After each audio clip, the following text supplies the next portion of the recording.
a finales del siglo XX el 90% de los españoles se declaraban católicos. A día de hoy es en torno al 50%. Ahí ha pasado algo. No se trata de negar a la mayor la secularización, pero quizá la desaparición no sea lo más importante de la historia. Quizá de forma un poco provocadora diría que hay ciertas condiciones de nuestros días que lo que hacen posible o probable es la conversión. Unido a la vivencia de lo católico como un descubrimiento, ¿no? Como una fuente de sentido que quizás no te proporcionan otras cuestiones materiales, propicia, sobre todo entre los jóvenes, que se produzca ese fenómeno, ¿no? Creo que las distinciones maniqueas entre verdad y relativismo a veces están insertas en una lógica cultural, social y política de la confrontación. ¿Qué se puede inferir en el fondo de este debate, ¿no? Al final es, bueno, a ver si el catolicismo es demasiado blando y como es tan blando, le comen la partida evangélicos y musulmanes. ¿No crees que la visión que tenemos del catolicismo aquí en España de nuestros abuelos quizás es más ortodoxa de lo que realmente fue? Esa tentación que en ocasiones en algunos espacios religiosos permea y aparece y esa añoranza y esa nostalgia por los modelos sociales cristianos, políticos cristianos, nacionalismos cristianos, creo que no es posible y añadiría con Terry Eagleton, tampoco deseable. Saludos, estás escuchando La Encrucijada. Soy Ulises Rodríguez y en esta conversación hablo con Rafa Ruiz Andrés y Guillermo Jurado Villacañas. Rafa Ruiz Andrés es profesor de Sociología de la Religión en la Universidad Complutense de Madrid y autor del libro La secularización en España, rupturas y cambios religiosos desde la sociología histórica. Guillermo Jurado Villacañas es investigador predoctoral en la misma universidad en el área de Sociología de la Religión y de la Muerte, y juntos exploramos en esta conversación la cuestión de si la religión está de moda, si el cristianismo vuelve a la esfera pública, si hay un cambio en la tendencia religiosa en nuestro país, un tema que ha sido muy debatido en los últimos meses. Antes de empezar, me gustaría pedirte que apoyaras a La Encrucijada, suscribiéndote a este canal y también visitando patreon.com/laencrucijada, donde un pequeño grupo de mecenas hacen posible este proyecto y además ofrezco cursos de filosofía, literatura y muchas cosas más. La Encrucijada no está respaldada por ninguna institución y depende de la iniciativa de personas que nos siguen como tú para hacerlo viable, así que te animo a que consideres ayudarnos de alguna de estas maneras que he dicho. Sin más dilación, te dejo con la entrevista y deseo que la disfrutes. Rafa Ruiz Andrés, Guillermo Jurado Villacañas, bienvenidos a La Encrucijada. Muchas gracias. Un placer teneros aquí. En este episodio, que creo que va a ser muy interesante, vamos a hablar sobre el cristianismo en nuestra sociedad actualmente, ¿no? Quiero empezar con un artículo de Diego Garrocho, que es profesor en la Universidad Autónoma de Madrid, publicado en octubre de 2025, hace unos meses. El artículo se titula El giro católico y habla sobre cómo ciertos acontecimientos, ¿no?, que confluyeron en torno a esos meses, en octubre concretamente, ¿no?, 2025, teníamos la publicación del disco de Rosalía, Lux, que acaba de salir, donde de manera muy evidente adoptaba cierta iconografía cristiana, ¿no? La portada del álbum, como pudisteis ver, ya aparecía vestida estilo monja, las canciones, ¿no?, las letras de las canciones incluían claras referencias a Dios, a Cristo. También menciona Garrocho en este artículo la película de los domingos, estrenada también en torno a esas fechas, en octubre de 2025, que es una película que yo creo ha marcado un cierto hito por representar al cristianismo de una manera que quizá no sea caricaturesca, ¿no?, que abiertamente pues represente a la vocación de esta joven muchacha que quiere entrar en un convento, que es la historia de la película, de una manera que pues ha sido reconocida por muchos cristianos como propia y asumible, ¿no?, como esa historia. Y también continúa el artículo de Garrocho, ¿no?, hablando pues de esos otros movimientos. Podemos pensar en Hakuna, por ejemplo, pues yo que sé, llenando estadios, ¿no?, de gente joven, movimientos como Emaús o EFETA, que en los últimos años han hecho titulares y están dando bastante que hablar. Y entonces Garrocho lo que interpreta, ¿no?, en este artículo es cómo la estética cristiana está de moda entre la gente joven, dice él, ¿no? Lo que anteriormente quizá hubiera sido una situación en la cual el cristianismo, las religiones se podían encontrar en repliegue o en cierto debilitamiento, ¿no?, de su presencia en el espacio público, pues parece que esa tendencia, incluso la desaparición, ¿no?, que algunas personas habrían vaticinado, parece que esa tendencia o bien se está deteniendo o a lo mejor se está revirtiendo, ¿no? Y muchas personas pues en los últimos meses están hablando mucho de si el catolicismo particularmente está de moda, si el cristianismo vuelve a aparecer en la esfera pública, ¿no?, y si a lo mejor se está revirtiendo esta tendencia a la supuesta desaparición de lo religioso del espacio común, ¿no? Entonces quiero preguntaros como sociólogos, si podéis mirar en vuestra Palantir para escudriñar los cambios sociales de nuestro tiempo, ¿cómo leéis estos fenómenos fenómenos, ¿qué lectura hacéis de ellos como una primera aproximación, ¿no? Y si pensáis que, pues que puede ser correcto decir que estamos asistiendo a un cambio de tendencia y a lo mejor incluso a un regreso de lo católico en la vida pública. Pues yo diría, como siempre, ¿no? El mantra del sociólogo es depende, ¿no? Sí y no. ¿Se puede hablar de un cambio de tendencia evidente? Bueno, quizás sí, ¿no? Pero a mí se me escapa de alguna manera. Yo hablaría o me centraría más bien en los fenómenos concretos que el sociólogo tiene más a mano, que puede analizar y que permiten analizar estas nuevas dinámicas. Garrocho cita algunos, los movimientos católicos juveniles, como Acuna. El propio Rafa tiene un artículo sobre esto, no sé si del año pasado o el anterior, o hace poco hablaba con don Julián, que es sacerdote en San Juan Bautista y es delegado de Cáritas Diocesana de Getafe, y me hablaba de también nuevos patrones en el voluntariado. Entonces yo creo que una forma que tenemos de observar este fenómeno que parece, digamos, vislumbrarse es buscar la manera de acceder a ello desde cosas más concretas. Al menos esa es la sociología en la que yo me siento más cómodo. Yo creo que aquí tenemos dos. Bueno, lo primero de todo, reiterar mi gratitud por este espacio y por vuestra invitación. Y a la luz del comentario inicial que nos planteabas, tan interesante y tan sugerente, me surgen como dos ideas principales. La primera, en lo relativo a lo cultural, lo artístico, es cierto que hemos tenido esas manifestaciones y que podemos explicar con tres ideas principales. La primera es, lo católico no se ha ido, nunca. Ha estado siempre formando parte, siempre desde que España tiene ese componente católico como parte fundamental de su cultura, ha estado siempre, y en estas últimas décadas ha seguido formando parte de los imaginarios sociales de la población. Esto por un lado. Pero es cierto que quizá el hecho de que se haya mantenido, de que permanezca, de que siga siendo significativo y relevante para una parte importante de la población y no enteramente extraño para la mayoría, sumado al hecho de que es una sociedad muy secularizada, podemos entender esa vuelta más natural a los símbolos religiosos, que siguen siendo significativos, pero que no enconan tanto el ánimo como hace 2 décadas, en las cuales, pues, en una España más católica, pero también quizá más polarizada en cuanto a lo religioso, se hubiera interpretado desde otras perspectivas. Estas serían las 2 dinámicas. Y hay una tercera, que es la globalización. Y sobre todo tenemos que tener en cuenta que España, como dice nuestra referencia común Joaquín Sabina, mi patria es el lenguaje. Y tiene algo, ¿no?, de que muchas de las personas, a pesar de que hayamos nacido en España, somos capaces de reconocer esa afinidad con ese gran continente que es América en virtud y en razón de nuestra lengua compartida. Y claro, estamos en un contexto de flujos globales, de interconexión, en el cual en el mundo de América Latina, en el mundo musical, cultural en América Latina, es muy común la aparición de lo religioso, ¿no? Y ahí también yo creo que hay otro punto de influencia. Si pensamos en Rosalía, que ha estado próxima a este ambiente de música latino, pues es lógico también puede incorporar esos repertorios. Esto en cuanto a lo artístico-cultural. En cuanto a la parte sociológico-religiosa, hay un brote católico, hay un giro católico, hay, no sé, reverdecimiento católico. Tenemos datos a este respecto. Es cierto que el barómetro del CIS desde el año 2020 avala esta tendencia de que hay un ligero crecimiento de catolicismo entre los jóvenes, que es más acusado en los informes de la Fundación SM. Tenemos evidencia, pero claro, evidencia respecto a los últimos 5 o 6 años, que es un periodo de tiempo corto, pensando también que la secularización es un proceso que de una u otra manera en España ya va forjándose 200 años. Lo que podemos intuir es que quizá haya una suerte de impasse, estemos en una suerte de impasse del proceso de secularización tras 2 décadas de una dinámica muy acelerada de la secularización, y que habrá que ver con evidencia futura qué es lo que está sucediendo.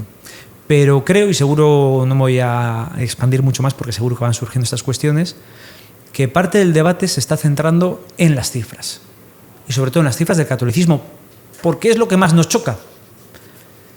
Y desde la intuición sociológica pienso que lo más importante no está ahí. Yo, cogiéndole el testigo a Rafa, también pensaba en el cómo, ¿no? Cómo somos católicos hoy, o cómo nos reconvertimos en católicos los que lo hacen, o cómo continúan siéndolo los que continúan por herencia familiar. yo creo que como parte de este periodo histórico, ¿no? De esta tendencia secularizada, particularmente en Europa, que Rafa analiza también en su libro, interesa el cómo, ¿no? Cómo sucede, cómo hemos sido y cómo somos ahora. Y ahí, vamos, hay un campo muy, muy, muy grande que explorar por el sociólogo y muy interesante, ¿no? Porque las cifras enseñan cosas, pero a veces no dan lugar a apreciar esos matices, que da lugar más lo cualitativo o bueno, otras formas de investigación. Claro, yendo, me surge la pregunta, y quizá podemos clarificarlo para quienes nos escuchen, de a qué se refieren exactamente esas cifras y esos cambios, ¿no? Porque hemos mencionado un proceso de secularización, que ahora me gustaría pediros que aclararais quizá en qué consiste exactamente, ¿no? Eso que se llama secularización, que bueno, pues implica, ¿no? Se asume que implica una cierta desaparición o una mengua de la presencia de lo religioso en el espacio público, etcétera, en España. Pero al mismo tiempo has mencionado, Rafa, la pervivencia del catolicismo, aunque sea como fenómeno cultural, ¿no? ¿En qué medida esas dos tendencias no están en tensión, ¿no? Es decir, ¿hasta qué punto ha avanzado la secularización en España?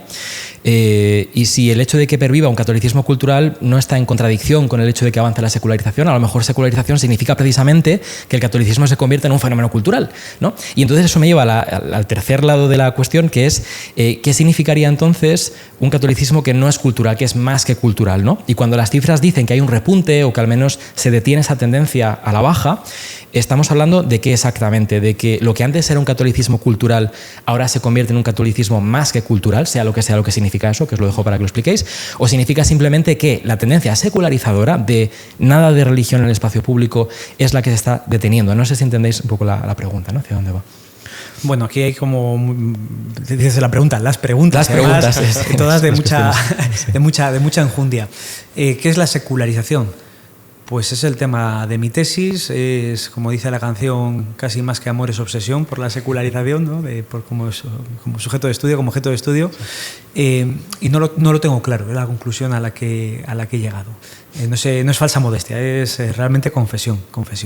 ¿Por qué? Porque es un término, como sucede con modernización en sociología, modernidad en filosofía, sociología, son términos que han tenido tantísimas interpretaciones, que adquieren un carácter tan polisémico, significan tantas cosas en contextos y disciplinas distintas y dependiendo de los autores, que corremos el riesgo de que acaben deviniendo conceptos vacíos, con los que podemos decir de todo. Sí que es cierto que podemos ver en la sociología dos tendencias principales, o tres.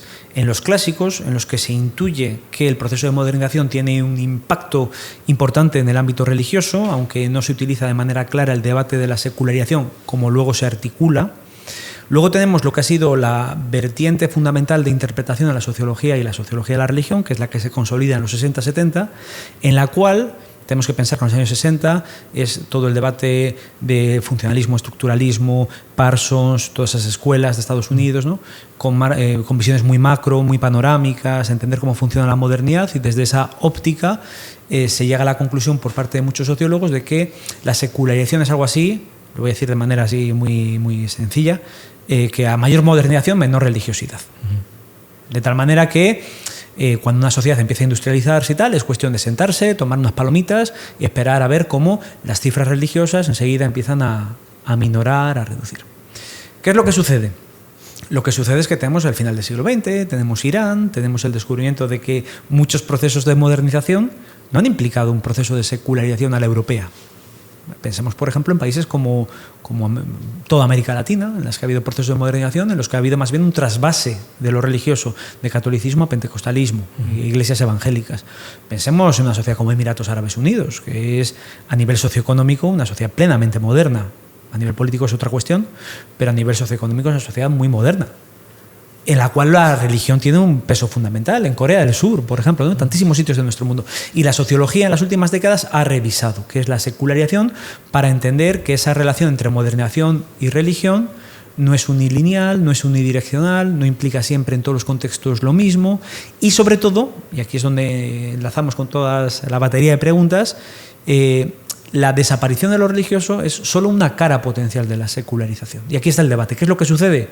Pues evidentemente vemos que ha habido un retroceso de lo religioso en contexto español, pero yo soy de la idea de Luhmann y otros muchos autores en la sociología que piensan que aunque sí que efectivamente hay un retroceso y una merma de lo religioso, no es la principal dinámica de la secularización. Y posiblemente la principal dinámica de la secularización no sea tanto la desaparición, sino el subjetivismo religioso, la individualización de lo religioso, que hace que a la vez tengamos esa sensación extraña de que están ahí, pero de otra manera. ¿Por qué?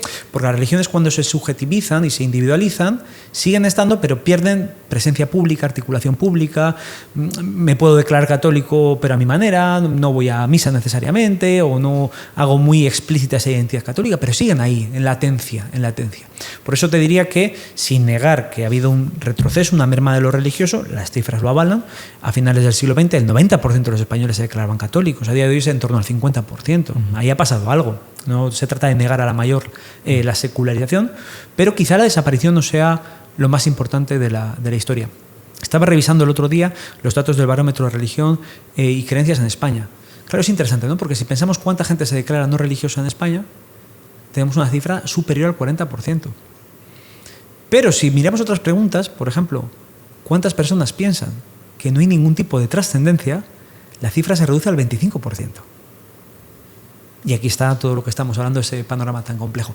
¿Qué significa ese rebrote católico? Y muy brevemente, por no seguir copando la conversación, pues estamos viéndolo. Lo que sí que está medianamente claro en el CIS es que se acompaña no solo la identidad religiosa, sino que en muchos casos hay también un aumento de la práctica religiosa entre los jóvenes. De tal manera que estamos hablando de que puede haber fenómenos culturales, identitarios, que lo motivan, puede haber sectores en los cuales esa religión cultural a la que aludías pues sea una puerta de entrada, pero en algunos sectores importantes de los jóvenes también se está traduciendo en una intensificación de la práctica religiosa. Yo, replicando un poco el esquema que ha seguido Rafa, y desde la ventaja que tiene el neófito en sociología de la religión, digamos que tengo que simplificarlo todo un poco para entenderlo. Creo que lo que ha caído por su propio peso es esa contradicción aparente entre razón y religión, bueno, que algunos teóricos de la modernidad como Weber o, si no recuerdo mal, Merton esbozaban, o que de alguna manera se ha acotado a Europa en un momento histórico muy específico, que no sé si hablar de la segunda década del siglo XX, y que, digamos, si echamos la mirada, como dice Rafa, mucho más... si ampliamos mucho más la mirada, nos encontramos que quizás estamos hablando de un proceso que ocurría solamente en Europa o en determinadas zonas de Europa. No sé si seguro que lo hay, yo lo desconozco, pero estudios sobre sensibilidades rurales, urbanas y demás, y que digamos que desmientan un poco, ¿no?, ese mantra muy general, ¿no?, de a más razón, menos religión, y que incluso hoy en Europa nos encontramos nuevas formas de religiosidad. Yo aprovecho aquí para coger el concepto que ha utilizado Rafa de individualización y recomendar el libro de Beck, El Dios individual o el Dios personal. Un librazo. Un librazo, el Dios personal. Sí.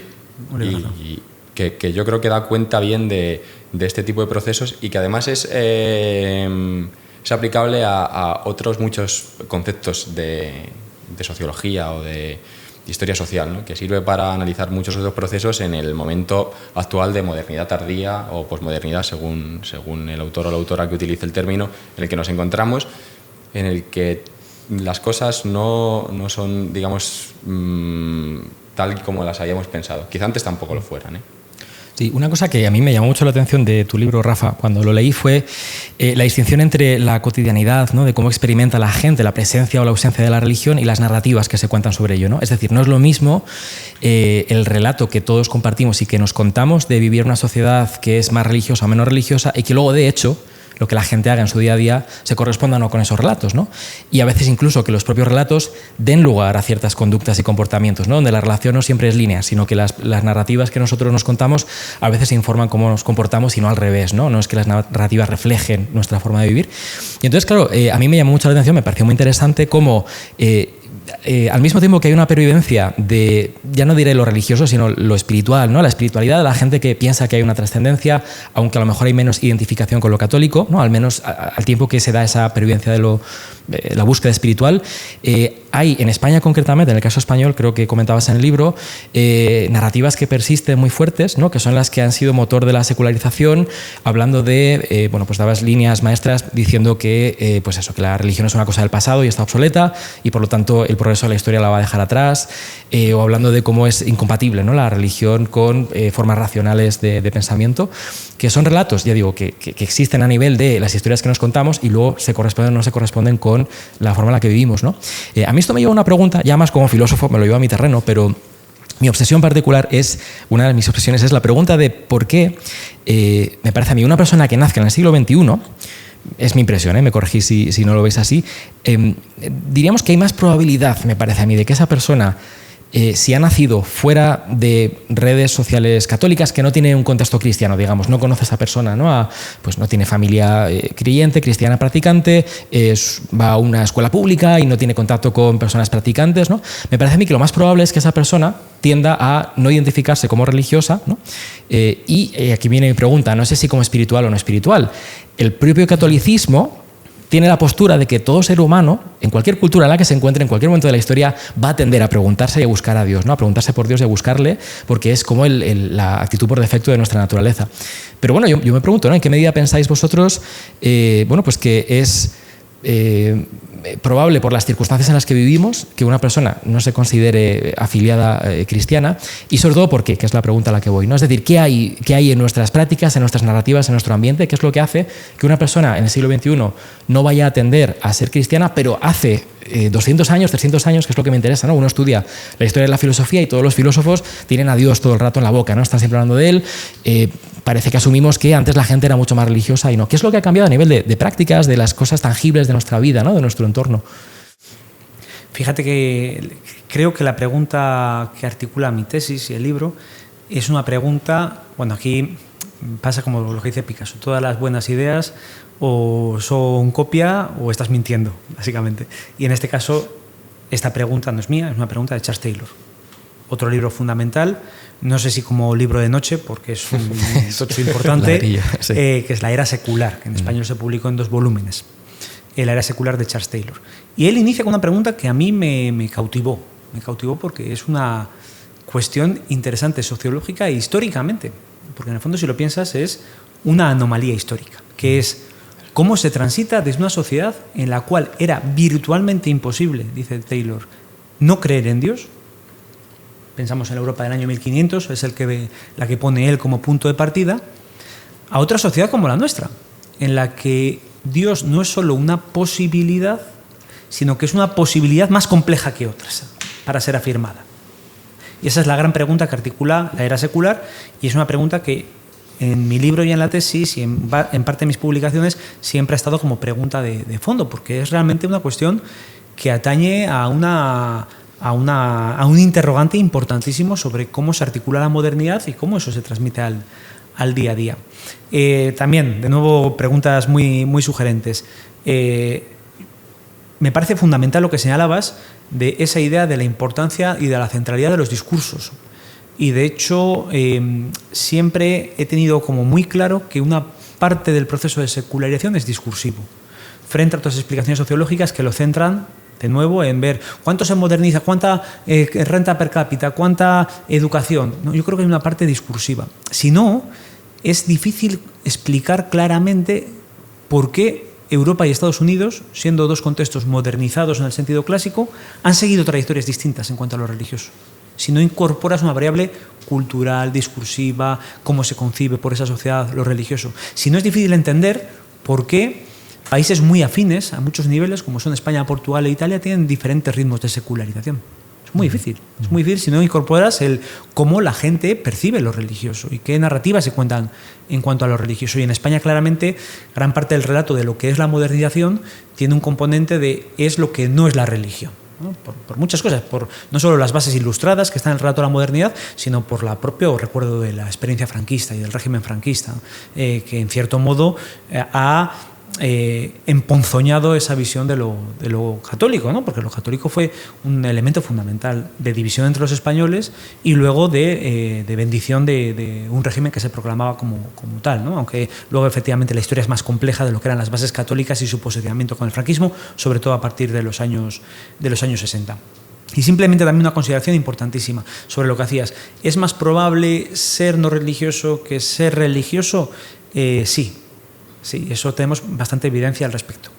Y aquí tenemos, claro, dos cuestiones esenciales. Si hay algo que marca la vida de un individuo es su socialización. Esto en sociología lo tenemos muy claro, ¿no? Lo que nos dan cuando somos niños marca de manera indeleble nuestra manera de entender el mundo.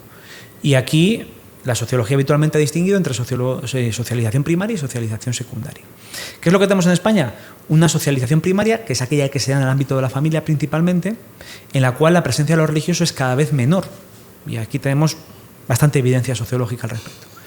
Que se suma a una socialización secundaria, en la cual hay una presencia más amplia de lo social, que también opera en un contexto muy secularizado. ¿Qué es lo que tenemos como resultado de la suma de ambas cuestiones? Que es más probable que una persona que ha nacido en un contexto católico devenga no religioso que viceversa. Y esto nos muestra que socialmente hay una fuerza de atracción hacia secularizarse, en el sentido clásico del término. Interesante. Es verdad que es difícil la comparativa porque son encuestas distintas, pero si vemos los datos del último estudio del CIS que preguntaba al respecto, que es del 2017, y los datos del barómetro, digo que es una comparación un poco forzada porque son metodologías distintas, muestras distintas, organismos distintos, pero sí que vemos que esa fuerza de atracción se ha reducido. Es decir, el número de personas que se han educado en ambiente católico, que acaban declarando una identidad no religiosa en el BREC, en el barómetro que se ha publicado recientemente, es menor que en el CIS del 2017. Y quizá está avalando esa idea de que, en cierto modo, hay una suerte de impasse del proceso de secularización entre las personas más jóvenes. Es un dato adicional que, gracias a tu pregunta, me ha venido a la cabeza. Yo pensaba en quizás el fenómeno un poco contrario, ¿no? Las personas no católicas que se declaran católicas, ¿no? Y en esa ausencia secularizada de lo católico que hace que se viva como un descubrimiento. Entonces, quizá de forma un poco provocadora, diría que hay ciertas condiciones de nuestros días que lo que hacen posible o probable es la conversión. Bueno, Bauman habla de liquidez, otros autores utilizan conceptos similares y yo creo que la falta de asideros y unido, por simplificarlo, unido a la vivencia de lo católico como un descubrimiento, ¿no? Como una fuente de sentido que quizás no te proporcionan otras cuestiones materiales, propicia, sobre todo entre los jóvenes, que se produzca ese fenómeno, ¿no? Yo no habría que cuantificarlo, seguramente esté cuantificado, que muchos no conversos de repente encuentran una fuente de sentido y se conviertan. Luego también habrá que ver longitudinalmente en qué consisten esas conversiones. Estaba acordándome de este libro de Carrer, de Manuel Carrer, El Reino, qué bueno, que narra otro librazo muy recomendado, sí, muy recomendado, recomendabilísimo, muy recomendado, que narra su conversión y su desconversión, por así decirlo, ¿no? Pero bueno, ya no es el mismo. Sí, es interesante y quizás recapitulando lo que hemos dicho hasta ahora, ¿no? Haciendo algo de resumen. Secularización es más complejo, ¿no?, de lo que se suele asumir. Se suele asumir una narrativa lineal por la cual empezamos en sociedades que son cristianas, donde la religión permea lo público, permea la vida privada también, evidentemente, ¿no? Hay un proceso llamado secularización por el cual emergen espacios que pierden su referencia a la religión, ¿no? Pues la política, las instituciones políticas pierden referencia a la religión. Incluso la vida cotidiana, la vida familiar, como tú dices, se deja de transmitir la religión, ¿no? Que sería el relato estándar lineal, ¿no?, de lo que sería la secularización. Y ahora entramos en un momento en el cual pues no se sabe, a lo mejor esa desaparición de la religión se revierte o no es así. Esta es la narrativa que hemos dicho que es más complicada, ¿no?, que no se puede asumir porque no es tan sencillo ni tan lineal. Pero bueno, aún así, me gustaría, vamos a ordenarlo un poco, me gustaría empezar preguntándonos por ese primer paso, porque aquí hay 3 momentos, ¿no? Y dos cambios. El primer momento de sociedad cristiana a sociedad que pierde esa referencia al cristianismo, y luego sociedad que la recupera o que se diversifica o lo que sea, ¿no? En ese primer paso, de sociedades que eran cristianas a sociedades que pierdan esa referencia, pues lo digo de manera un poco bruta si queréis, pero ¿en qué momento, si hemos hablado de que España se ha secularizado, en qué momento dejó España de ser cristiana? ¿Cuando Azaña lo dijo en 1931? ¿O cuáles diríais que son los marcadores que nos dicen, ¿no? Que sí, efectivamente estamos en un punto en el cual la religión católica, que ha sido siempre tan ligada, ¿no?, a la identidad española, etcétera, ha tocado un punto bajo, independientemente de si luego se recupera o no? ¿Cuáles son los indicadores de que España es, no sé si no católica, o al menos menos católica de lo que era antes, ¿vale? En vuestras diferentes áreas de estudio, ¿no? Pues que no tocáis el mismo tema en vuestra sociología. ¿Qué indicadores veis a lo mejor que os dirían, sí, en el momento en el que estamos, independientemente de lo que venga después, estamos en un momento en el cual se puede afirmar que España se ha secularizado, sea lo que quiera decir eso? ¿Provocamos? Provocar, por favor. Sí, estamos para eso. ¿Qué es ser cristiano a nivel social? Bueno, esa es la pregunta que quería sacar. ¿Qué significa ser cristiano? Porque se puede saber y se puede argumentar que es ser un cristiano, que es ser un musulmán o una musulmana o una cristiana o un budista. Pues no tengo claro exactamente qué es ser socialmente cristiano. Iba a llevarlo... Claro, esa es la pregunta. No quiero abrir demasiados melones de golpe, pero desde la sociología, ¿no? Por eso preguntaba antes por las prácticas y las narrativas, ¿no? Que era la cuestión de si un sociólogo, concretamente en su método, cuando estudia, ¿no? Cuando un sociólogo dice, ahora más jóvenes pues se identifican como no sé qué, ¿cuáles son los diferentes parámetros que se miden? Que es un poco lo que os decía antes, ¿no? Por ejemplo, la identidad. El que una persona diga, yo me identifico como cristiano o como católico, ¿no? Pero a lo mejor yo lo que diga la jerarquía eclesiástica pues no le hago mucho caso, ¿no? Pues eso sería la identidad. La práctica, asistencia a misa, ¿no? Por ejemplo, los domingos, o a servicios religiosos, frecuencia, ¿no?, de eso. Pero también las creencias, ¿no? Si le hiciéramos un test a una persona sobre, yo qué sé, cuáles son los dogmas principales de la religión católica, lo que sea, ¿no?, de alfabetismo cristiano. Son diferentes parámetros. Bueno, eso ahora me lo contáis vosotros si queréis, ¿no? Que no sé en lo que se fijan los sociólogos. Claro, el cristianismo, y esto es un debate interesante, ¿no?, desde el catolicismo al menos. Desde el catolicismo tenemos esta cuestión de este fenómeno del catolicismo cultural, ¿no? Por el cual creo que dentro de la Iglesia, saliéndonos de la sociología, ¿no?, creo que el debate a veces es la tentación de decir que el que es cristiano cultural, el que es católico cultural, pues realmente no es católico, ¿no? Y yo este debate lo he tenido con algunas personas donde mi postura es que no. O sea, yo como católico, ¿no?, yo me posiciono a favor de que hay una objetividad de la pertenencia a la Iglesia por el bautismo, que es la puerta de entrada, ¿no? Vale que el bautismo pues luego tiene que ser completado con una formación y con lo que queráis, ¿no? Pero a nivel teológico, me parece a mí, el propio catolicismo te diría que la membresía teológica en la Iglesia se da por el bautismo, que nos adopta, nos convierte, ¿no?, por adopción en hijos de Dios, etc. Y la gracia tiene una objetividad, estoy usando términos teológicos y no sociológicos, evidentemente, ¿no? Pero la gracia tiene una objetividad que es independiente de la voluntad de la persona, de lo que la persona sabe, hace, quiere, ¿no? Y esa es la objetividad de la gracia, que es la que nos incorpora en el cuerpo de la Iglesia, ¿no? Ahora, hay mucha gente diría, muchos católicos dirían, eso no me sirve, no me vale. En este ambiente de apologetas católicos online, ¿no?, efervescencia, dirían, no, yo necesito pues, que la persona sea intencionalmente cristiano, que esta es la palabra que se usa mucho, ¿no?, la de tener una vivencia intencional de la fe. Yo me rebelo un poco contra eso porque creo que diluimos las propias premisas teológicas del catolicismo, ¿no? Pero es verdad que buscamos que no solamente sea un conjunto de millones de personas bautizadas que no tengan el más mínimo entendimiento de lo que practican en su religión, ¿no?, sino que queremos ese extra que lo llamamos cristianismo intencional. Ahora, ¿qué significa eso? Pues eso es más complicado, ¿no? Pero no sé cómo... Yo creo que el sociólogo, la sociología tiene que ser sensible a la forma de vida.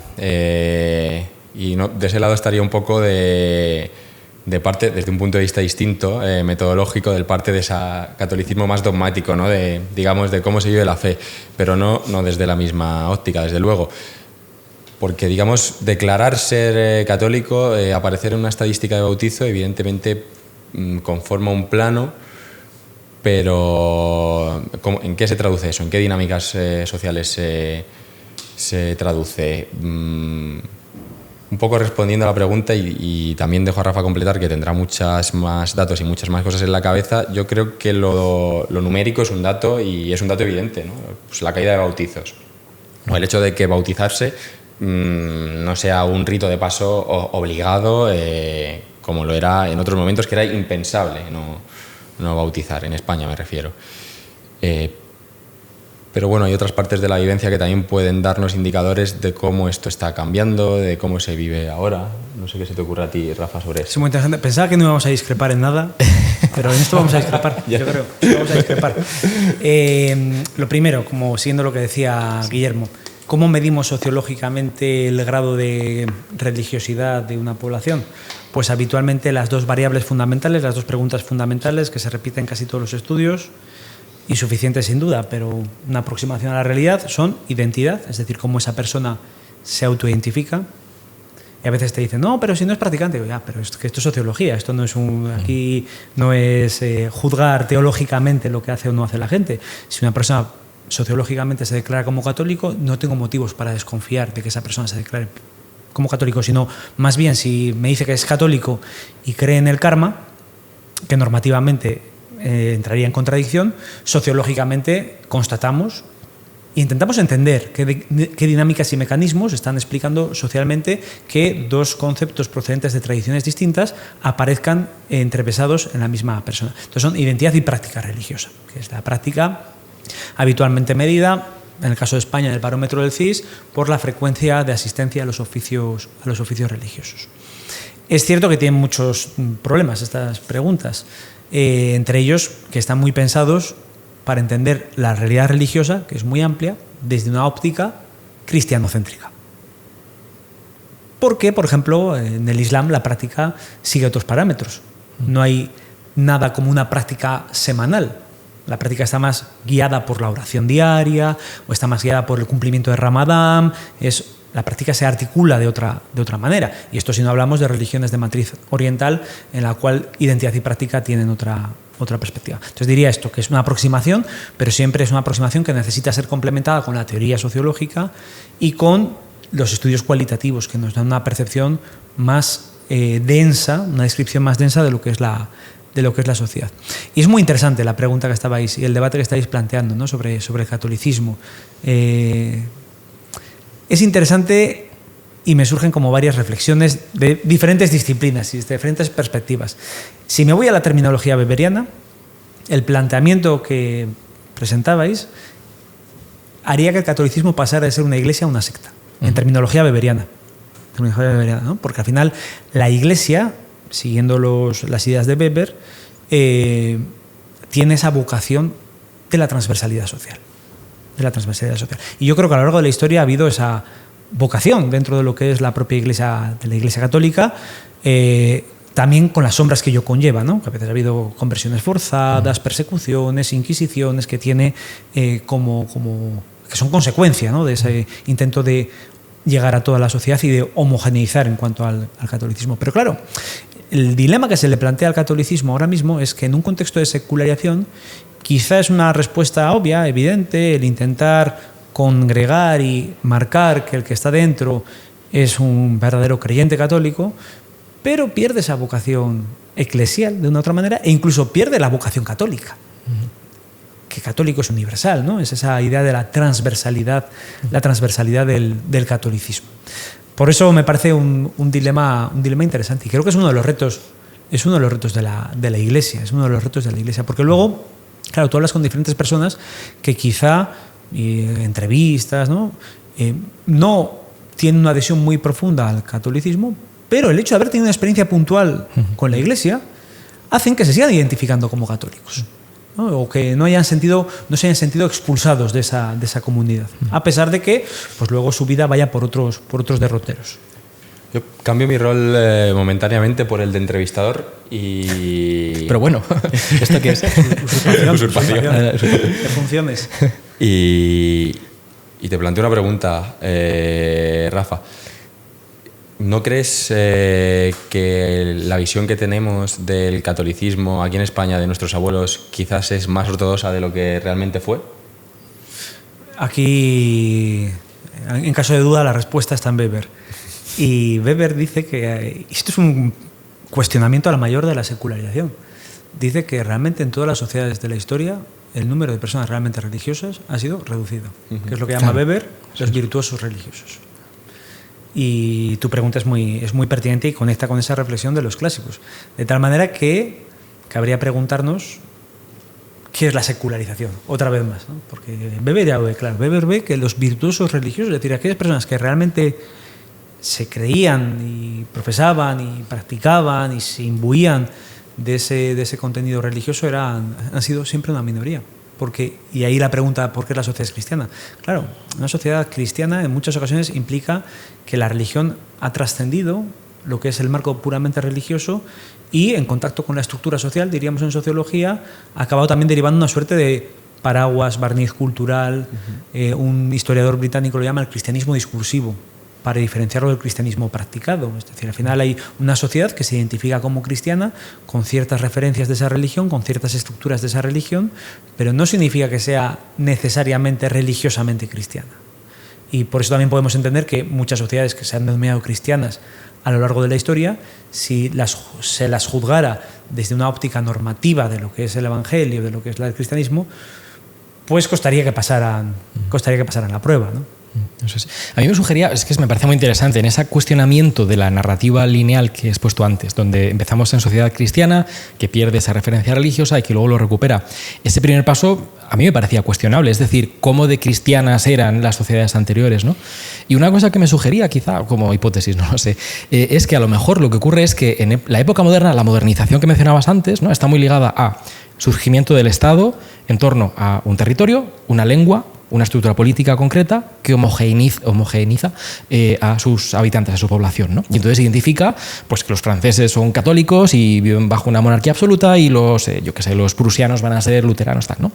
Y entonces a lo mejor lo que ocurre en este proceso en el que nos encontramos ahora, ¿no?, el después de la secularización, el post-secularismo, es que estamos volviendo a un marco quizá plural como el que existía antes de la Edad Moderna, a nivel de Edad Media. Bueno, en la Edad Media la gente pues, se mataba por estas cosas y hoy, gracias a Dios, no lo hacemos, ¿no? Pero bueno, en la Edad Media, ¿qué nación europea podía decirse que fuese plena y homogéneamente cristiana, ¿no? España, evidentemente, pues teníamos diferentes religiones, no solamente diferentes formas de cristianismo, etcétera, etcétera. No sé si me explico. La idea es de, quizá, esta idea de que la sociedad es cristiana es un paréntesis, una anomalía histórica en un periodo muy concreto, por el cual lo que estamos haciendo es volver a lo que ha habido siempre, que es una pluralidad de opiniones religiosas. No sé si os parece plausible esa forma de plantearlo. Es que incluso la idea de sociedad también podría ser cuestionada en sí misma. Leí hace poco Migraciones de lo Sagrado, otra recomendación de Kavanagh, que es un teólogo estadounidense, y claro, dice, es que la idea de la sociedad, muchas veces pensamos que todas las sociedades necesitan de un Estado-nación, como unas premisas políticas, pero él lo que se plantea es si son indisociables y si realmente no es el Estado-nación el que genera la idea de sociedad, ¿no? Y de hecho hay una trampa metodológica, una trampa que cuando pensamos en sociedad no pensamos en otra cosa que no sea la que está delimitada por un Estado-nación, la sociedad española. Entonces aquí hay como una coincidencia de términos que en general apuntan a lo que está señalando. La sociedad cristiana implica una preexistencia, una unidad social que se llama la sociedad, y esto de manera clara solo se ve con la modernidad, que es cierto que luego a través de la Ilustración desarrolla esa vertiente más crítica hacia lo religioso, pero en sus etapas fundacionales, siglo XVI, uno de los principios políticos sobre los que se articula el Edicto de Augsburgo, 1555, es que la religión del príncipe identifica a la religión de los súbditos. Es una manera de construir Estado moderno, algo que los reyes católicos en España hacen con antelación. ¿Por qué? Porque es un conjunto de comunidades muy dispersas las que configuran la monarquía hispánica, que tienen en común pocas cosas, y una de las que más unifica es la religión. Y de hecho es curioso ver cuáles son dos de los principales mecanismos unificadores de la España de los reyes católicos. Una es la Inquisición, que era un tribunal que actuaba en Aragón y en Castilla de manera indiferente, y dos, la presentación al exterior. A los reyes católicos se les asigna la fundación de la primera embajada, que se hace como Embajada de España, que es una de las primeras veces que aparece como España como conjunto, y donde está esa embajada, en la Santa Sede. En Roma. En Roma. Es la embajada ante el Papa. La embajada ante el Papa. De tal manera que es interesante, se puede cuestionar a la mayor. El otro día, comiendo con Guille, en muchas charlas previas que vamos teniendo que preparaban esta charla, de manera inconsciente, evidentemente, decíamos esto, ¿no? Y hablábamos de esto. Hay un proceso de secularización indudable, pero también hay un mito de la secularización. ¿Y cómo funciona un mito bien? Si intensificamos el punto de partida e intensificamos el punto de llegada, para que se vea claramente que hubo una sociedad muy cristiana y una sociedad nada cristiana.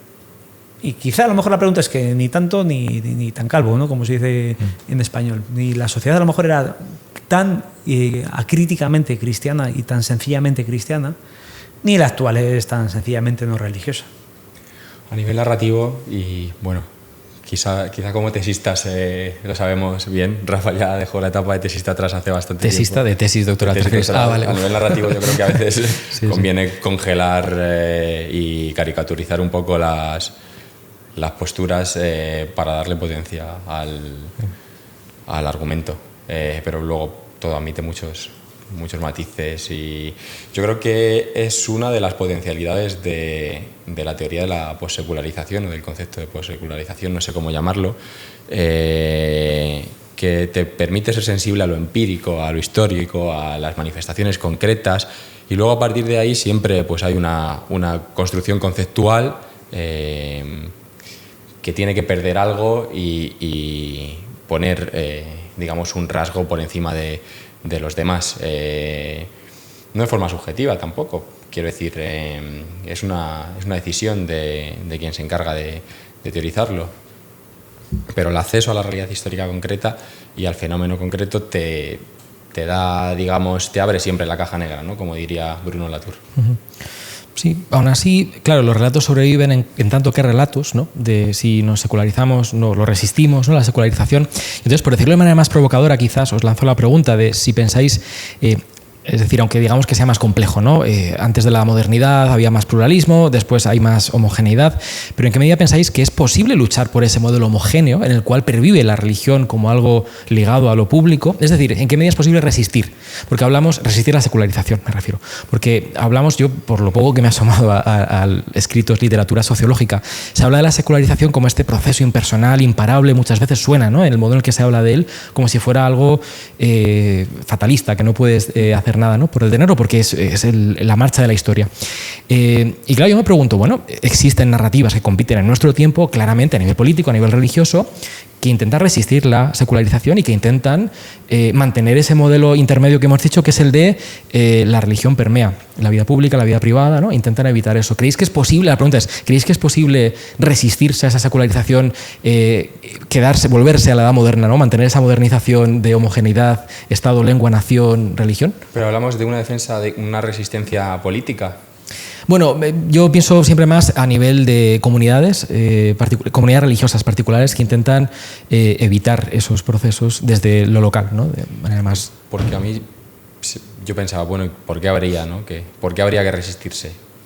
Digamos que cada uno puede mantener su forma de vida o no mantener, o repensar su forma de vida, pero no necesariamente resistirse a él. De hecho, yo creo que digamos, el contexto es el mismo para todos. No sé cómo lo piensas tú, pero el contexto, digamos, es histórico, es aquí y ahora. Aquí estamos otra vez. Estamos en el mismo barco. Claro, al final la idea de resistencia a la secularización parte de que, en el fondo, parte del relato de la secularización, porque está viendo la secularización como negativa, necesariamente. ¿Por qué? Porque la interpreta como el fin de lo religioso. Y lo que estamos abogando, desde una perspectiva postsecular, a la que aludía Guillermo, es a repensar el proceso de secularización, no solo como ese enemigo de la religión como tantas veces ha presentado.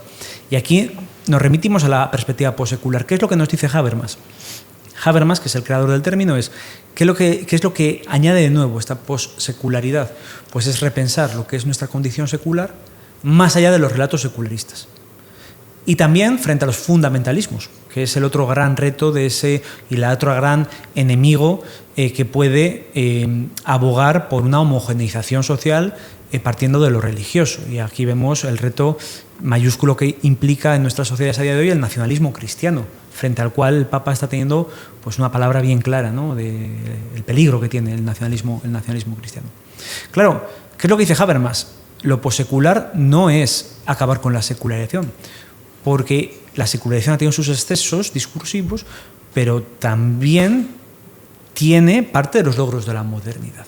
Es difícil vivir en una sociedad diversa si no hay un grado de secularización de la sociedad y del Estado y de la política.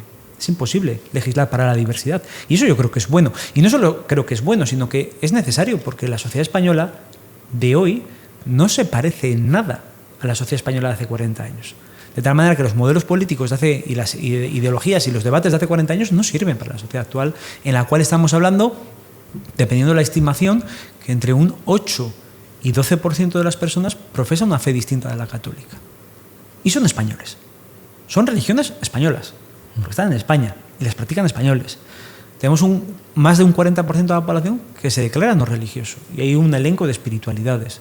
Y luego, evidentemente, está el catolicismo, que sigue siendo la principal religión del país.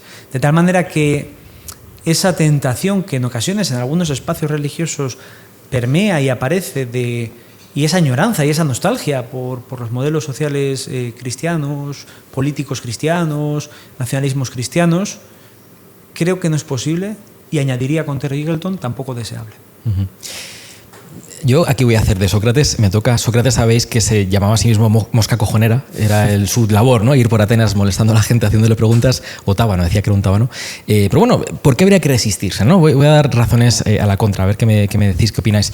Claro, mi idea es la siguiente: si el contexto post-secular, después de la secularización, implica un resurgimiento de pluralismo religioso, conviven varias religiones, ¿no? Hemos dicho, pues España, que va a ser un escenario compartido entre tres actores, ¿no? El cristianismo católico, el cristianismo evangélico y el islam, que van a ser los grandes protagonistas de las siguientes décadas, se supone, ¿no?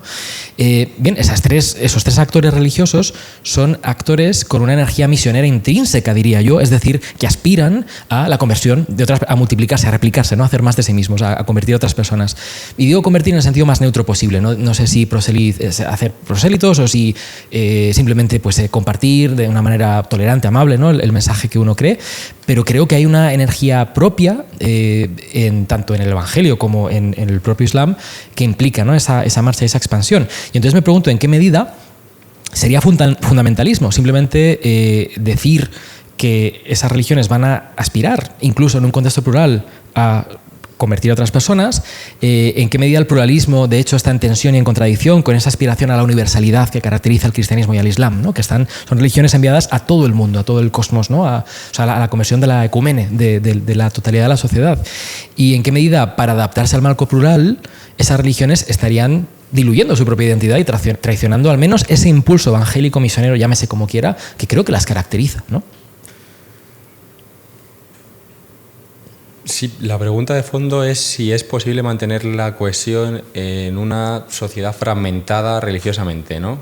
Teniendo en cuenta que conviven, hemos hablado de tres confesiones, tres religiones, y yo hablaría también de una cuarta que sería, bueno, pues el ateísmo, ¿no? No es una religión, pero al final es también un grupo que funciona como actor social, que también puede tender al fundamentalismo en tanto en cuanto, digamos, hay ateos, racionalistas, anticatólicos o antirreligión militantes y digamos, intolerantes. El deseo personal es que, claro, que puedan convivir. Creo que es posible, quizá ahora tampoco tengo todos los elementos de análisis, pero yo diría que sí, que es muy posible, ¿no? De hecho, de alguna manera siempre ha sido así, ¿no? Siempre ha convivido, o aquí en España ha convivido lo ateo o lo agnóstico con lo católico. Es posible quizá en determinadas condiciones que habría que delimitar y que a mí ahora se me escapan. Yo, perdona, Rafael, pero estaba pensando, no lo he dicho, pero lo quiero decir. Yo pensaba, por ejemplo, en el discurso de Benedicto XVI, donde introduce el término dictadura del relativismo, que es el discurso que da antes de ser elegido papa, ¿no? Poco antes. ¿Y qué quiere decir él con eso? Quiere decir que los católicos, bueno, no sé si es tan normativo, pero que los católicos pues viven en un entorno de subjetivismo en el cual pues no hay certezas, no hay verdades, ¿no? Y entonces cortamos la raíz del cristianismo que se basa en alcanzar la posibilidad de alcanzar una verdad, ¿no? Y él declara ese entorno de pluralismo, aunque no está pensando tanto en pluralismo postsecular, sino más bien la sociedad tal y como es, de dictadura del relativismo, queriendo decir que nada es verdad, no se puede afirmar que nada lo sea. No sé si veis un poco la tensión a la que estoy apuntando, ¿no? Sí, pero iba a decir que el religioso no renuncia a la verdad, la mantiene en su comunidad, en su forma de vida. Lo que hace es tolerar la coexistencia con otros grupos y al menos dentro del catolicismo es muy evidente la disposición a la tolerancia. Creo que aquí hay también todo un debate de fondo que implícitamente estás tocando, ¿no? Que es el que se abrió en Estados Unidos con el libro La opción benedictina, que va a esa idea de la resistencia frente a la secularización. Pero aquí pensándolo un poco tranquilamente, ¿no? Y sosegadamente, fijaos si hay algo interesante de la secularización que logra transformar a las religiones en su diálogo, ¿no? Y las provoca y las obliga a purificarse de una u otra manera. Lo han dicho varios teólogos de diferentes religiones. Y aquí está el Concilio Vaticano II. El Concilio Vaticano II también es un fruto de la secularización social. Gaudium et Spes, ¿no? Y gran parte de lo que ha sido la enseñanza del magisterio de los papas es también, no se puede entender sin ese contexto de secularización, ¿no? Tanto aquellos que son vistos por el público, ya sabemos que la doctrina social de la Iglesia es difícilmente encajable en una ideología concreta, pero bueno, siempre en los juicios mediáticos, pues Juan Pablo II, Benedicto XVI y por las acciones de los pontificados, evidentemente han sido más catalogados como papas más conservadores, Francisco como una apertura, León se está intentando sopesar, pero en todos ellos, con sus muchas diferencias que las tienen de fondo, vemos que hay esa continuidad o intento de continuidad y reinterpretar cada uno a su manera el legado del Concilio Vaticano II, que es un heredero de ese contexto de diálogo del catolicismo con la secularización. Y respecto a lo que señalas, es que creo que las distinciones maniqueas entre verdad y relativismo a veces están insertas en una lógica cultural, social y política de la confrontación, que se puede inferir en el fondo de este debate, ¿no? Al final es, bueno, a ver si el catolicismo es demasiado blando y como es tan blando le comen la partida evangélicos y musulmanes, ¿no? Pues se puede ver y hay muchos entornos en Europa en los que se están planteando estos debates. Creo que es una distinción maniquea, primero porque gran parte de las personas musulmanas evangélicas de otras religiones, como los católicos, en el día a día lo que quieren es convivir, coexistir, trabajar, criar a sus familias, tener amigos, vivir con unas condiciones de dignidad razonables, no están pensando en convertir al vecino. Vamos a ser honestos, ¿no? Más allá de las lógicas prosélitas que pueden tener, todas las grandes religiones las tienen de una u otra manera, ¿no? Si no, no se habrían expandido por todo el globo. Eso por un lado. Y luego también es maniqueo, porque entre el relativismo y la verdad, siguiendo también lo que apunta el Concilio Vaticano II, está el reconocer que una verdad es intersubjetiva e intercomunitaria. Y de hecho es el gran cambio del Concilio Vaticano II respecto a la postura de fuera de la Iglesia no hay salvación, ¿no? Decir, bueno, el Concilio Vaticano II no renuncia al reconocer o al señalar que para la Iglesia Católica la verdad plenamente revelada está en la tradición del magisterio, pero reconoce que hay verdad en las otras tradiciones, ¿no? Y en cierto modo nos está abriendo una puerta que nos ayuda a salir de ese maniqueísmo, que es, sí hay una verdad, pero es intersubjetiva. Y si casi nos ponemos más filosóficos y más planteamiento de fondo, si existe Dios, no puede ser contenido ni siquiera en ninguna tradición. Ni siquiera aunque las personas de esa tradición reconozcan que es la forma más plena de verdad revelada. Porque es más amplio. Por al final las religiones tienen un elemento que son construcción humana. Sin duda, ¿no? Y por tanto tienen las limitaciones de los seres humanos. Todas. De tal manera que tenemos ahí esa gran oportunidad de hablar de regímenes de verdad intersubjetivos. Y aquí se encuentran muchos terrenos de comprensión entre evangélicos, católicos, musulmanes, que de una u otra manera son primos hermanos respecto a muchos conceptos, términos, inquietudes, justicia social, Dios, trascendencia. Son términos que permiten hablar de una acción conjunta, de un diálogo conjunto, e incluso, en muchos de ellos, con las personas no religiosas. Y aquí me quedo con dos documentos excepcionales. Uno es la Laudato Si, bueno, incluso la Fratelli Tutti del Papa Francisco, ¿no? Que está en ambas esa apelación, siguiendo Juan XXIII, que es el primero que la hace, esa apelación a todos los hombres y mujeres de buena voluntad. Estos son retos que el catolicismo los tiene, pero entiende que no son solo del catolicismo, son de todas las personas, de todas las religiones, incluso las que están fuera de todo margen religioso. Una apelación que se retoma para Laudato Si, se retoma para Fratelli Tutti y que retoma ahora mismo el Papa León XIV en el magnífico texto que es Magnificat Humanitas, ¿no? Y ahí estamos en esa, intentar buscar verdades intersubjetivas, en torno a retos comunes que lo son la ecología, la fraternidad y, en este último caso, la inteligencia artificial. Yo iba a decir que un papel importante aquí lo tiene el Estado, que de alguna manera es el árbitro o el garante de la convivencia y que tiene que sopesar, digamos, el peso de cada una de las confesiones, cada una de las religiones, que tiene que sopesar la manera de hacerlas convivir, que al final, digamos, es el que determina la legalidad, ¿no? Y hasta dónde se puede llegar, qué prácticas están habilitadas, qué prácticas no están habilitadas. Eso puede afectar a ciertas prácticas de ciertas religiones. Y el Estado tiene que hacerse, digamos, el Estado no puede, no sé si lo hace o no, pero el Estado no puede ponerse un velo e ignorar el cambio, ¿no? Tiene que entender que algo sucede y actuar en consecuencia o tratar de hacerlo. Y el Estado, en teoría, aunque esté conformado el Estado o la presidencia, el partido político que gobierne en el momento, aunque puede estar conformado por gente de tradición católica o atea, que es lo más común ahora, digamos que tiene que velar por el conjunto. Mucho que decir, está muy bien, me gusta mucho esta línea porque creo que es bastante fructífera. Me venía a la mente, Chesterton dice en cierto lugar, no sé dónde es, creo que es al principio de Herejes, ¿no? Él dice, we must argue, ¿no? Tenemos que debatir, porque si tú crees que vivimos en un cosmos que tiene forma de cilindro y yo creo que vivimos en un cosmos que tiene forma de cubo, no es posible que vivamos en el mismo tipo de cosmos, ¿no? Y por tanto debemos debatir. Pero debatir, claro, en boca de Chesterton, periodista, ¿no? Británico, implicaba debatir con sus amigos, debatir con gente que estaba en las antípodas ideológicas, ¿no? Pero debatir entendiendo el debate precisamente como vínculo de amistad o aquello que te une con aquel que no piensa como tú, ¿no?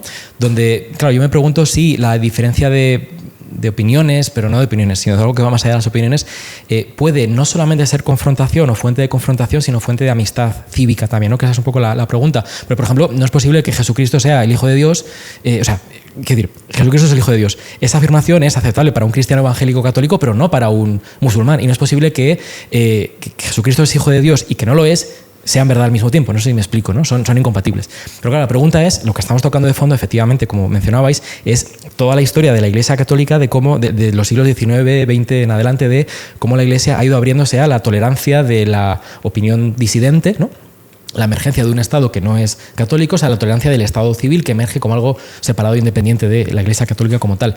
Y aquí os lanzo otra provocación, a ver qué me decís. Intento no enrollarme mucho, es un poco enrevesada, pero esencialmente es la pregunta de en qué medida la secularización, en lugar de ser un mecanismo impersonal externo al cual las religiones tienen que adaptarse para sobrevivir o morir y desaparecer, esa secularización, de hecho, es fruto de algunas tradiciones religiosas concretas, ¿no? Porque mi impresión como filósofo, os lanzo otra, no sé si una crítica, es que en sociología de las religiones, por lo que veo, y está bien que sea así, se pone entre paréntesis las creencias de comunidades humanas. Yo no voy a entrar como sociólogo, ¿no? a juzgar pues, que Jesucristo sea Hijo de Dios. A mí lo que me interesa es qué efectos sociales tiene esa creencia, ¿no? En qué contextos vive y qué consecuencias tiene. Pero no voy a juzgar el contenido de esa creencia. Sin embargo, yo como filósofo no puedo evitar decir, ya, pero es que algunas creencias tienen unos efectos y no otros, ¿no? Ejemplo, y me callo y no doy más vueltas, pero imaginaos, en lugar de religiones pensamos en periódicos, ¿no? Como si cada religión fuera un periódico y uno dice los periódicos se parecen entre sí, tienen sus titulares, un formato, suplementos, no sé qué, y voy a estudiar el efecto que tiene en la gente leer los periódicos.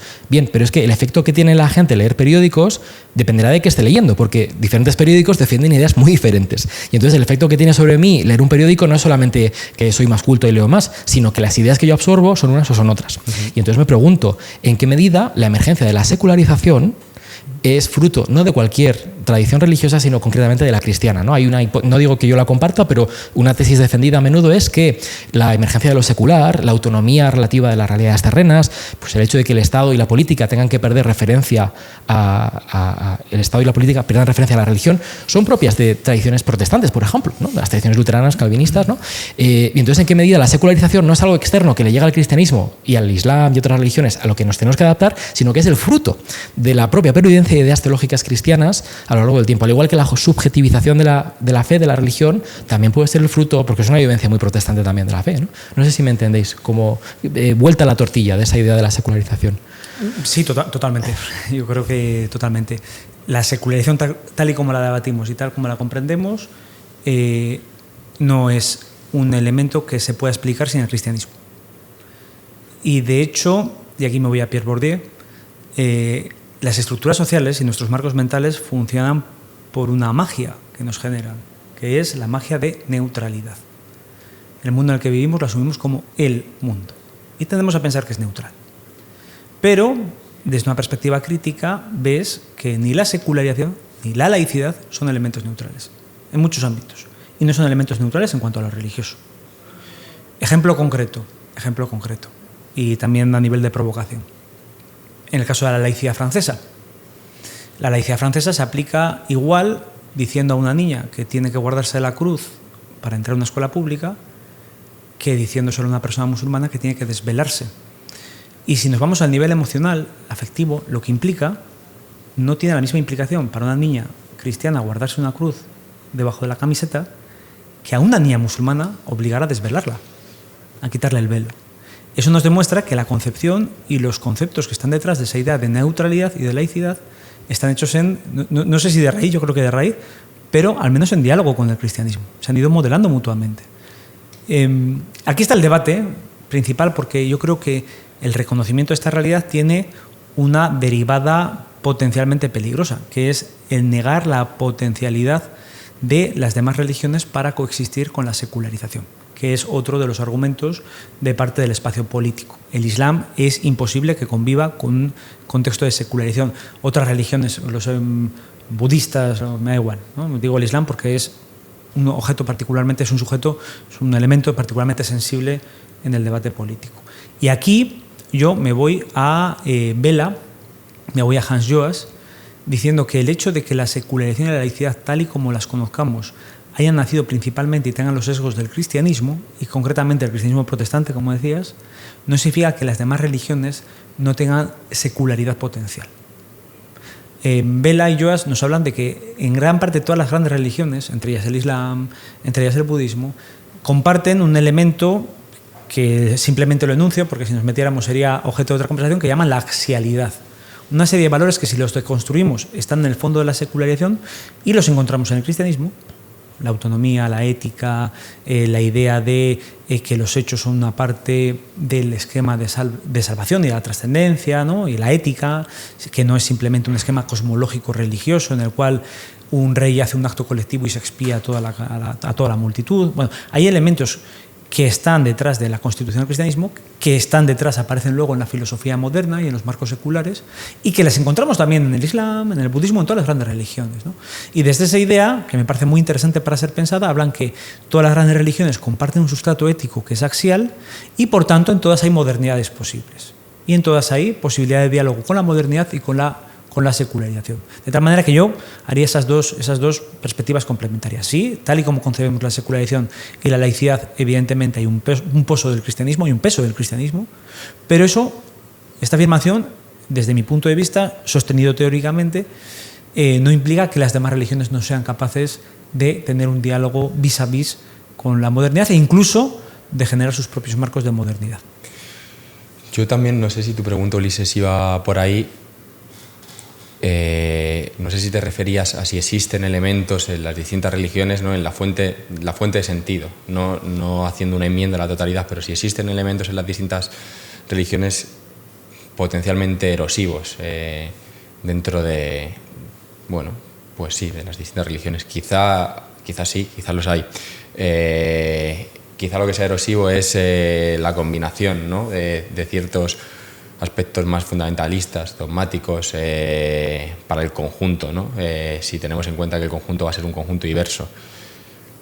Quizás sí, o sea, yo tampoco descartaría del todo esa hipótesis, y creo que es perfectamente combinable con la hipótesis de la axialidad, ¿no? Que igual que hay elementos potencialmente disgregadores, hay elementos potencialmente cohesionadores. Siguiendo lo que estaba diciendo Guillermo y enlazando con una parte también provocativa de tu pregunta, dices, bueno, evidentemente un cristiano y un musulmán tienen ideas distintas de quién es Jesús de Nazaret. Y lo celebro porque es parte de la diversidad de nuestro mundo. Lo celebro. Yo creo que nadie le está pidiendo ni al musulmán ni al cristiano, desde la óptica que estamos defendiendo, ¿no?, que renuncien a qué entienden por Mohammed o qué entienden por Jesús de Nazaret. Pero dicho esto, gran parte de la historia del conflicto entre las religiones es porque las religiones han centrado en los elementos que les separan, obviando que hay muchas cuestiones en las que tienen un sustrato común y que pueden ser no solo debatidas, sino que se puede construir alianzas entre ellas estratégicas para trabajar por justicia social, derechos, por cuidado de la tierra, por una idea de espiritualidad y de trascendencia en el mundo que nos habla de un Dios con rasgos personales, y que para ambas religiones es el elemento central y vertebrador de su existencia. De tal manera que no se está hablando de que la gente renuncie a ser quien es, ¿no? Que es parte de la riqueza, del mosaico de las diferentes visiones de nuestro mundo, sino también una apelación a decir, bueno, siendo quienes sois, cada uno, hay muchas cosas que compartís. Dicho esto, lo digo con musulmanes y cristianos, lo digo con católicas y feministas, lo digo con musulmanes y feministas, lo digo con ecologistas y budistas, y con budistas y cristianos. Es decir, aquí hablamos, por eso se está hablando ahora de la necesidad del diálogo interconviccional, incluso más allá del diálogo interreligioso, descubriendo que hay muchos retos comunes. Fíjate la inteligencia artificial, donde nos está situando como humanidad. Y si no comparten muchas cosmovisiones religiosas y no religiosas, posicionamientos desde los que se puede construir visiones, relatos y sociedades alternativas a lo que se está planteando. También sobre la experiencia de la creencia, un católico y un musulmán son creyentes, ambos. Y eso también te permite entender ciertas prácticas, ¿no? Por ejemplo, los católicos que hagamos la Cuaresma, de alguna manera entendemos el Ramadán. Hay puntos de conexión y de vinculación que quizá no siempre se tengan con personas ateas o con cierto tipo de ateísmo, que tenga por costumbre pues cometer herejías como forma de provocación delante de un creyente. Entonces ahí habría que abrir un poco, ¿no? También yo creo que el marco, porque compartir creencia es un elemento de cohesión, aunque no creas en lo mismo, porque bueno, eso lo apartas. Yo creo en lo que creo y el otro que creerá en otra cosa, pero los dos creemos en algo y los dos entendemos la importancia que tiene esa creencia. Luego respetamos quizá algunas cosas de la creencia del otro. Sí, a mí me venía a la mente mi experiencia viviendo en Inglaterra y observando cómo el catolicismo en Inglaterra evidentemente siempre ha sido minoría, que es completamente el opuesto, ¿no?, de lo que estamos acostumbrados los españoles, y cómo esa experiencia de ser minoría ha sido un estímulo, yo creo, un acicate para el pensamiento de muchos católicos. Pero bueno, el experimento liberal moderno por excelencia, que es Inglaterra, con la tolerancia de múltiples sectas cristianas con opiniones incompatibles, ya lleva varios siglos corriendo ese experimento, ¿no? Ya hay cierta, se ven los frutos que puede dar, buenos y malos, ¿no? Pero yo creo que uno de los frutos buenos efectivamente es ese estímulo intelectual, el hecho de que si quieres ser católico en Inglaterra hoy, quizá hoy un poquito menos porque ya se vuelve más popular, pero hace 2 décadas estabas en la necesidad de dar razón de tu fe, de estar bien formado, de saber en qué creías, etcétera, ¿no? Y yo me voy a lo intelectual, soy así, lo siento, pero veía que hay un aliciente en ese lado, ¿no?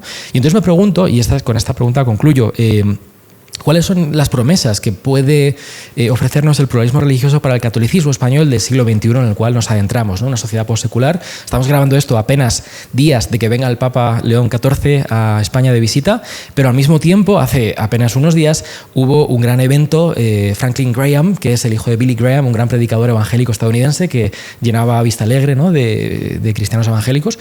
Y entonces, ¿cómo pensáis vosotros que ese entorno que creemos que va a ser más plural, donde los católicos vamos a estar en mucho más diálogo con los evangélicos de lo que lo hemos estado, puede ser un antídoto a ciertas carencias que hemos tenido en nuestra tradición cultural? No lo sé. Aquí esto es sacar el palantir verdaderamente y decirme cómo ves el futuro, ¿no?, para el catolicismo español, siglo XXI. Me parece que es muy interesante. De hecho, en un libro me pidieron que hiciera esa reflexión sobre pluralismo y catolicismo.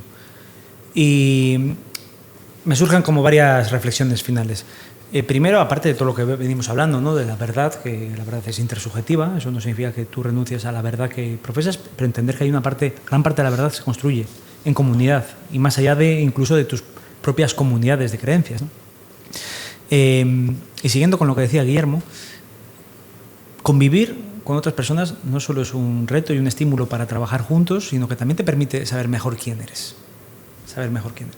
Y de hecho, un testimonio de una persona que conozco yo en Francia, en este caso, hablaba de que él había reinterpretado qué era la Cuaresma en función de sus diálogos con las personas musulmanas, de fe musulmana, de fe islámica, ¿no? Y le habían dicho, oye, si esto en el Islam es tan importante el ayuno, ¿por qué en mi práctica y mi manera de ver el catolicismo estas ideas habían perdido peso, ¿no? Bueno, pues es una cuestión interesante, ¿no? Que yo creo que el otro también me permite, es una posibilidad de comprenderme mejor quién soy, ¿no? De comprender mejor quién soy. O en el mundo evangélico, o en el mundo católico. Al final, estábamos hablando, ¿no? Hay pues cierta consonancia en algunos sectores de evangélicos y de católicos que en torno a frentes comunes están haciendo su alianza. En ocasiones se está diluyendo, pero evidentemente entre el mundo evangélico y el mundo católico hay diferencias importantes, ¿no? Y ese contacto, si se puede ir más allá de a veces las agendas que están uniendo a sectores en Estados Unidos, que son aborto, derechos sexuales y reproductivos, que están haciendo alianzas entre evangélicos y católicos, a veces un poco contra natura, de una u otra manera, pero el diálogo con el mundo evangélico también permite al catolicismo saber mejor cuál es su especificidad dentro del aporte del cristianismo global, ¿no? El cristianismo global. Bueno, entonces, en definitiva, junto con el reto de ese diálogo intersubjetivo, está, yo creo que también hay una vertiente, hay una aportación, un beneficio a Cintra, que es saber mejor y más sólidamente quién eres, porque al final solo en el otro te descubres a ti mismo, Y luego, respecto al pluralismo religioso, es que el pluralismo no es una opción, es una realidad y es una necesidad, adaptar la manera en la que vivimos al pluralismo religioso. De ahí también esa invitación a repensarnos en esa clave, porque no es la España que va a ser, es la España que es, y es el mundo que es un mundo plural. Y desde ese es el punto de partida en el que tenemos que dar las soluciones. Creo que problematizar el hecho de la diversidad y del pluralismo conlleva que retrasemos la búsqueda de soluciones compartidas, que es donde está el reto. Hay un autor muy citado en sociología, en la rama interaccionista, que se llama Charles Cooley, que habla del yo espejo, ¿no? Que es un poco esta idea de que nos conocemos a través del espejo que nos pone el otro. Yo creo que esta confluencia, esta coexistencia, no es que nos vaya a llevar, es que ya nos está llevando a espacios de confluencia y a espacios de disonancia, ¿no? Y es una oportunidad también muy importante para ver cómo se conforman, y que va a dar lugar, quizá en algunos aspectos, a la redefinición de identidades disonantes, ¿no? Porque tampoco... O sea, también tenemos que entender que las religiones son disímiles en algunas cosas, ¿no? Y una esperanza es que esos espacios disonantes no den lugar a conflictos importantes. Y que la búsqueda de la verdad compartida, ¿no? Incluso la confrontación, ya me entendéis, en el sentido chestertoniano que decía antes, pueda ser fuente de amistad, ¿no? O de lazos y de puentes, como intenta serlo la encrucijada, de hecho, con el cruce de caminos muy diferentes muchas veces. Os doy muchas las gracias por venir, de verdad, ha sido un placer esta conversación. Y nada, pues supongo que si algún oyente tiene preguntas, pues os puedo referir, ¿no? En los comentarios. Supuesto. Pues nada, gracias por venir. Muchas gracias, por hasta invitarnos. el próximo cruce de caminos. Si te ha gustado esta conversación, te dejo otra en pantalla que te puede interesar. Para apoyar mi trabajo, suscríbete a patreon.com/laencrucijada, donde disfrutarás de acceso anticipado y sin anuncios a todos los episodios del podcast, además de una biblioteca de cursos de filosofía y literatura exclusivos para miembros. Muchas gracias por seguirnos.